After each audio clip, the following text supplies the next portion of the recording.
उजाला live, खबरों का उजाला। Channel को लाइक और सब्सक्राइब करें और हमारी सारी महत्वपूर्ण खबरों को अपने मोबाइल पर पाएं। अलविदा की नमाज में झुके रोजेदारों के सर, मांगी अमन और चैन की दुआ। सड़कों पर नमाज न होने के कारण कई मस्जिदों में 2 शिफ्टों में पढ़ाई गई आखिरी जुमे की नमाज। रमजान महीने के आखिरी शुक्रवार यानी अलविदा जुमे की नमाज संगम नगरी प्रयागराज की मस्जिदों में भी पूरी अकीदत और एहतराम के साथ अदा की गई। इस मौके पर जहां मस्जिदों के बाहर सुरक्षा के कड़े इंतजाम किए गए थे, तो वहीं नमाज के बाद मुल्क की तरक्की और अमन चैन कायम रखने के लिए खास दुआएं भी की गई। लोकसभा चुनाव, एक हफ्ते पहले माफिया मुख्तार अंसारी की मौत और कुछ दिनों पहले ही CAA यानी नागरिकता संशोधन कानून लागू होने की वजह से इस बार अलविदा जुमे की नमाज पर प्रयागराज में खास चौकसी बरती गई। पुलिस और PSC के साथ ही पैरा मिलिट्री फोर्स भी तैनात की गई थी। सुरक्षा बलों के जवान लगातार गश्त कर रहे थे, जबकि पुलिस और प्रशासन के अफसर मॉनिटरिंग करते हुए नजर आए। पिछले कुछ सालों की तरह इस बार भी सड़कों पर कहीं भी नमाज नहीं हुई। अलविदा जुमे पर बड़ी तादाद में मुस्लिम समुदाय के लोग नमाज अदा करने के लिए मस्जिदों में जाते हैं। लिहाजा जामा मस्जिद समेत कई दूसरी मस्जिदों में भी आज 2 बार नमाज अदा की गई। इस मौके पर शहर के चौक इलाके में स्थित जामा मस्जिद की खूबसूरती से सजाया गया। तमाम लोगों ने इस मौके पर नए कपड़े पहनकर जुमे की नमाज अदा की। मुस्लिम समुदाय के लोगों ने ईद की तैयारियां और तेज कर दी है। नमाज अदा करने के बाद लोगों ने जमकर खरीदारी की। आसमान में बरसती आग, लू के थपेड़ों और जबरदस्त गर्मी के बावजूद ज्यादातर लोग रोजा रखे हुए हैं।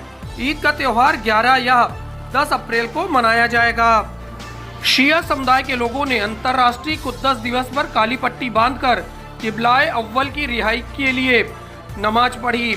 किबलाए अव्वल की इजरायली की कैद में आज़ादी के लिए दुनिया भर के शिया मुसलमानों ने जुम्तुल विदा या यौम कुद्दस मनाया। बाहों पर काली पट्टी बांधकर भारत सरकार से अंतर्राष्ट्रीय स्तर पर इस ओर ध्यान आकर्षित कराने को पूर्व वर्षों की भांति यौम कुद्दस मनाया। उलेमाओं ने कहा कि इजराइल में मुसलमानों का किबलाए अव्वल है, जो इजराइल के कब्जे में है, और उसकी आज़ादी को ही हर वर्ष यौम कुद्दस मनाया जाता है।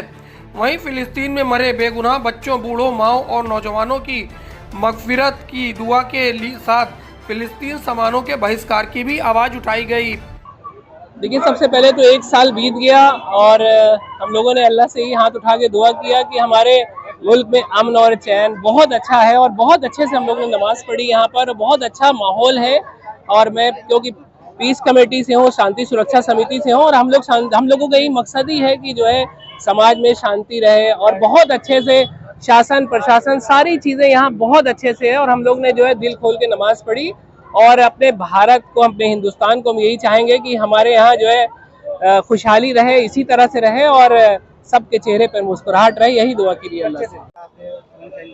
नहीं, आज अलविदा है, रमजान मुबारक का आखिरी जुमा है। आज पूरे हिंदुस्तान में नहीं, दुनिया में अलविदा की नमाजें पढ़ी जा रही हैं। आज इलाहाबाद की जामा मस्जिद में नमाज हुई है और मुल्क की तरक्की के लिए, भाईचारा, इंसानियत और प्यार के लिए दुआएं हुई हैं।